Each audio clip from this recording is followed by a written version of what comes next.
Halo guys, welcome to Slacker FX. Kenalin, aku Queen, analis di Slacker FX. Untuk saat ini dan sampai nanti aku akan ajarin kalian dan nemenin kalian belajar ICT dengan mudah, dengan bahasa yang sehari-hari, agar kalian cepat ngerti, cepat paham, dan bisa nerapin ini dalam trading kalian. Oke, sebelumnya aku kenalin dulu, ini adalah tampilan dari dashboard Slacker FX. Kamu bisa ambil membershipnya atau bisa regis dulu, linknya ada di video ini di deskripsi ya. Nah, pada dashboardnya kamu bisa klik aja untuk belajar teknikal, terutamanya ICT. Untuk materi yang akan kita bahas untuk pertama kali adalah anatomi candle. Di sini kan cuma ada modulnya. Nah, aku jelasin di video ini biar kalian ngerti dan gampang nerapinya. Oke, yang pertama dalam OHLC maupun OLHC ataupun anatomi candle itu digunakan sebagai dasar di mana kamu tahu alasan kenapa harga itu membentuk sebuah lilin. Nah, lilin ataupun candle itu ada dua tipenya atau dua jenisnya, yaitu yang pertama ada bearish sama bullish. Oke, untuk bearish itu diawali dari open, pembukaan harga, kemudian high, harga tertingginya, dan mencari low, harga terendahnya, dan baru close atau penutupan candle. Jadi rumusnya untuk menjadi bearish candle dari open, high, low, close atau OHLC. Oke. Say sorry jika grammarku tidak baik atau gimana, kita pakai bahasa yang mudah kalian pahami ya pokoknya. Next, bullish. Bullish itu diawali dari open, low, high, close ya, OLHC. Bedanya ya, kalau yang bearish tadi dari open dia cari high, kalau di bullish dari open itu dia cari low baru high, close. Nah, rumusnya untuk bullish open, low, high, close. Oke, sudah mengerti tipe candle 2 ini. Next, aku kasih tahu kalian ada beberapa jenis candle yang bisa kalian gunakan untuk bearish next level atau next modelnya.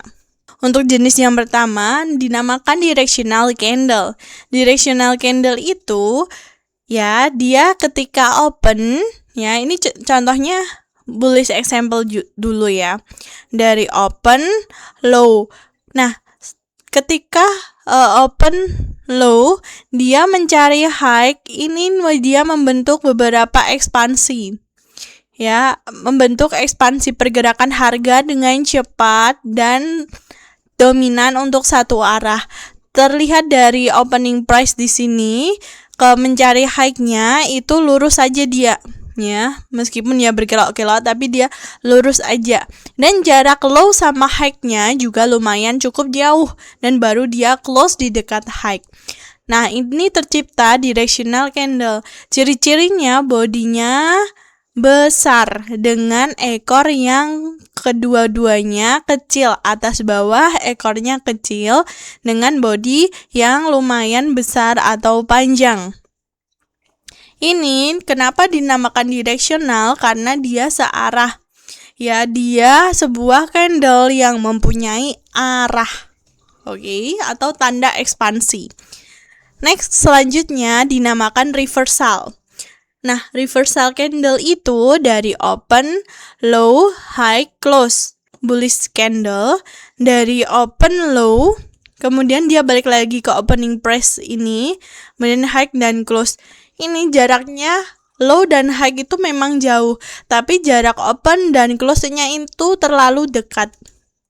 Lumayan dekat, maka akan tercipta candle seperti ini.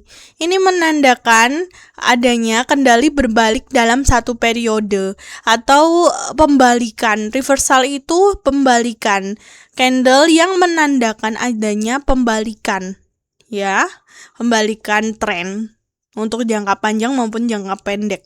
Oke, itu namanya reversal candle.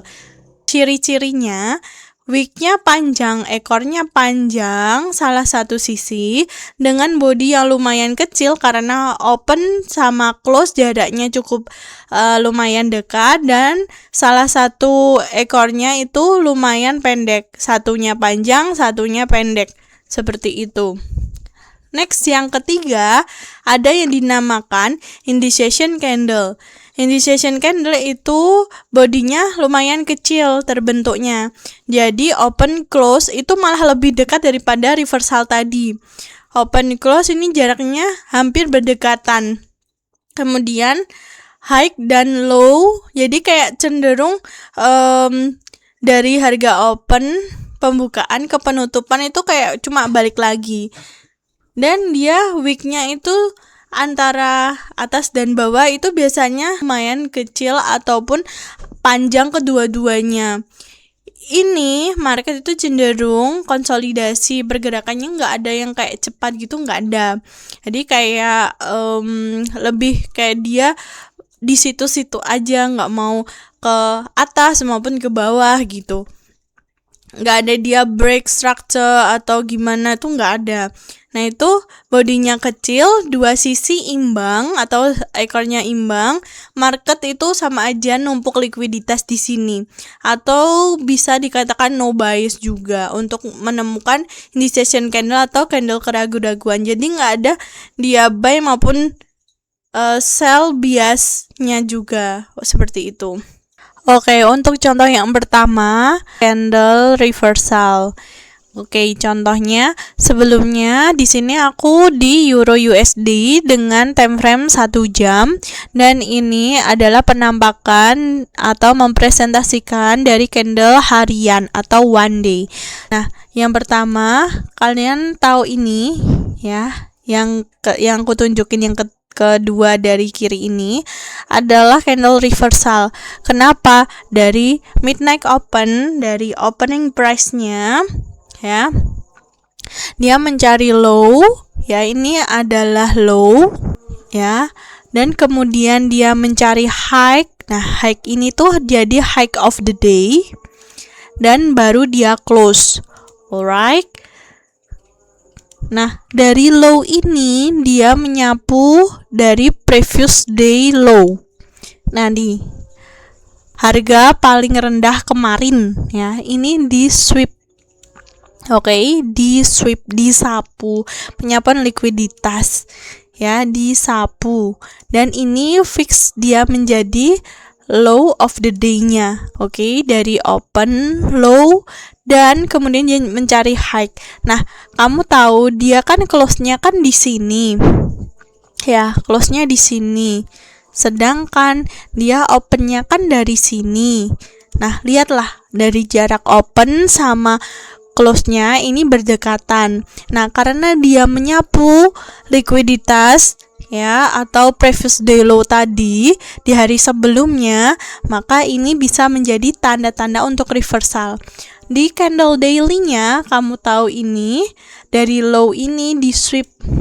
Nah, ini di sweep toh kan kelihatan. Nah, ini kelihatan dia menyapu likuiditasnya dengan close-nya wick ya, close-nya wick atau ekor yang panjang. Maka ini berpotensi menjadi candle reversal. Oke, selanjutnya jika ada reversal, maka ada yang namanya expansion atau terbentuknya candle directional atau memiliki arah. Jadi dari pembalikan terus kan punya arah nih. Nah, dari arah ini kamu ketahui di sini fokus yang kedua. Jadi yang candle di hari berikutnya, dari dia mulai dari open ya, terus dia cari apa nih high of the day-nya ya. Kemudian high dan dia baru close di sini. Nah, jarak antara open dan close-nya itu lumayan cukup jauh dan harganya itu bergerak searah ya. Harganya bergerak searah. Gimana lihat searah? Lihat ini, bayarnya banyak mendominasi. Oke, dan dia naik tajam. Oke, berarti hari tersebut dia memiliki apa? Memiliki arahnya gimana? Dominasi dari buyer. Ya, si pembeli ini udah mulai masuk dengan volume yang besar dan menjadi directional candle. Oke, kamu bisa menggunakan midnight open sebagai opening price atau juga bisa menggunakan separator. Separator kalau di euro ini jam 17.00 aku pakai UTC min 4 New York. Ya, bisa openingnya dari 17.00 atau pakai midnight open 00.00 midnight open New York. Itu kedua-duanya nggak ada yang salah dan bisa kamu gunakan salah satunya. Nah, untuk indecision candle itu ketika di hari itu kayak biasanya itu cukup mix atau volumenya itu lumayan kecil-kecil, jadi nggak ada yang terlalu dominan. Kayak seperti ini, dari high maupun low di hari kemarin itu nggak ada yang diambil. Fokus ke candle kedua yang ini ya, atau yang di sini. Kan previous day high-nya di sini, previous day high dan previous day low-nya kan di sini nih. Nah, ini nggak ada yang ngambil ya di hari ini. Jadi ketika dia open, dia cari low, kemudian high dan close. Nah, close-nya itu di dekat candle dia opening price tadi. Nah, jadinya tuh seperti ini. High maupun low di hari kemarin pun itu nggak ada yang diambil. Jadi dia cenderung untuk di hari tersebut itu ragu-ragu atau nggak ada bias sama sekali. Nggak ada kita mau kasih dominan apa. Sebelumnya dari pembukaan market pun dia drop down, kemudian dia menaik, ya kan? Nah, ini nggak ada yang dominan, maka ini disebut dengan indecision candle. Di sini kan juga terlihat toh. Nah, ini dari high maupun low-nya. Nah, di sini yang kedua ini nggak ada. Baru di hari berikutnya itu directional di sini. Baru mulai mengambil previous day high di hari sebelum-sebelumnya. Oke, seperti itu dan close bullish. Materi ini akan berkaitan dengan bias. Kalau kamu tertarik untuk belajar daily bias biar nggak bingung di hari tersebut mau open buy maupun sell dalam tradingmu, kamu wajib sukain video ini dan boleh komen-komen aja mau dibahas materi apa. Nanti aku akan ajarin kalian dan kita bakal belajar bareng dengan bahasa yang paling mudah dan gampang untuk kamu mengerti. Oke, see you, bye-bye untuk video kali ini. Sampai jumpa di next video.